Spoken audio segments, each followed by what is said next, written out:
ભાવનગરના કથરેલી શહેરની પોલીસની કામગીરીને લઈને શહેર કોંગ્રેસ કલેક્ટરને ફરી મળી હતી। સમગ્ર વાત કરું તો ભાવનગરમાં દારૂ અને ડ્રગ્સ ખુલ્લેઆમ મળે છે અને વેચાઈ રહ્યા છે। રોજ ઉઠીને દારૂનો જથ્થો મળી આવે છે, ડ્રગ્સ મળી આવે છે, જેને લઈને શહેર કોંગ્રેસની 1 મહિના પહેલા કલેક્ટરને મળીને આવેદનપત્ર આપ્યું હતું। તેમ છતાં પોલીસ દ્વારા કોઈ સંતોષકારક કાર્યવાહી કરવામાં નથી આવી રહી।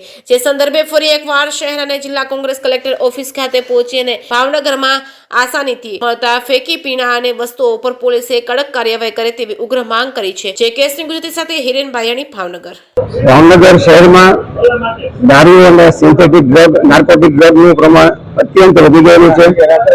છેલ્લા 2-3 વર્ષના યુવાનો એમાં ધસરાઈ ગયા, એના કારણે શહેરને બહુ નુકસાન થયું છે। શહેરમાં ગુનાખોરીનો ગ્રાફ અત્યંત ઉપર આવી ગયો છે અને શરીરને લગતા ગુનાઓ ખૂબ જ એના કારણે થાય છે, યુવાધન બરબાદ થાય છે।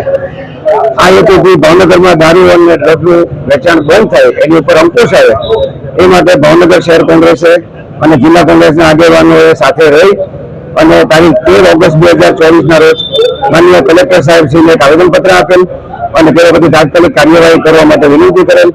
એના ભાગરૂપે આજે 1 મહિનો થયો, આજે 13 સપ્ટેમ્બર 2024 છે। આજે ભાવનગર કોંગ્રેસના તમામ આગેવાનો, શહેર સમિતિના આગેવાનો કલેક્ટર સાહેબ પાસે રૂબરૂ આવેલા અને કલેક્ટર સાહેબને અમે આજે પણ એક વિનંતી કરી છે કે 1 મહિનામાં પોલીસે થોડું ઘણું કામ કર્યું છે, થોડીક જગ્યાએ રેડ પણ કરી છે, એના અભિનંદન આપ્યા, પણ પોલીસ હજી જોઈએ એવા કડક હાથે કામ નથી કરતી।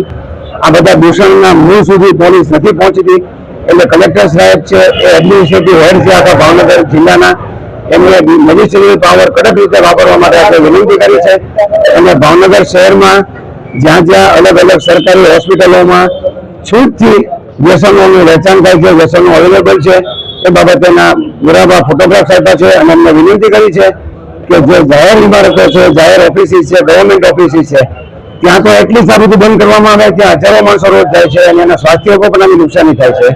એટલે આજે કલેક્ટરશ્રીને રૂબરૂ મળી અને ભાવનગર શહેર કોંગ્રેસના, મહિલા કોંગ્રેસના બહેનો, યુવક કોંગ્રેસવાળા, અમારા સંદીપસિંહ યુવક કોંગ્રેસના પ્રમુખ તમામે, વિપુલભાઈ બગડા તમામે સાથે રહી અને કલેક્ટરશ્રીને આજે વિનંતી કરી છે કે તમે આ બાબતે હજી કડક હાથે કામ લો અને અમે જ્યારે શક્ય હશે તો આવતી 13 પાછા કલેક્ટર સાહેબશ્રી પાસે આવશું।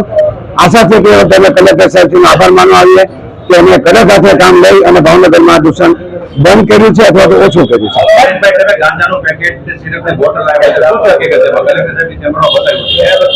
અરે ભાવનગરમાં રેન્ડમલી ગાંજો છે યુવાનોને, યુવતીઓને જાહેરમાં ઘણા બધા સ્થળો પરથી મળી રહે છે, એની તો કોઈ રોકટોક નથી, કોઈ અંકુશ નથી, કોઈને ભય નથી।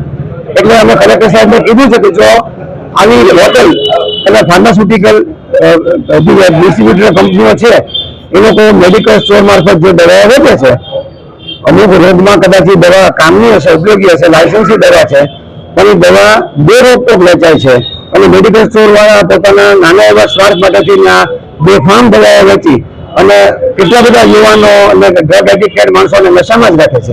એટલે અમે કીધું છે કે આવી દવાઓ અને આ બધા સિન્થેટિક વસ્તુઓ છૂટથી અવેલેબલ છે, હવે પછી તમને આવું રેન્ડમલી ન મળે એ બાબતે તાત્કાલિક કાર્યવાહી કરી।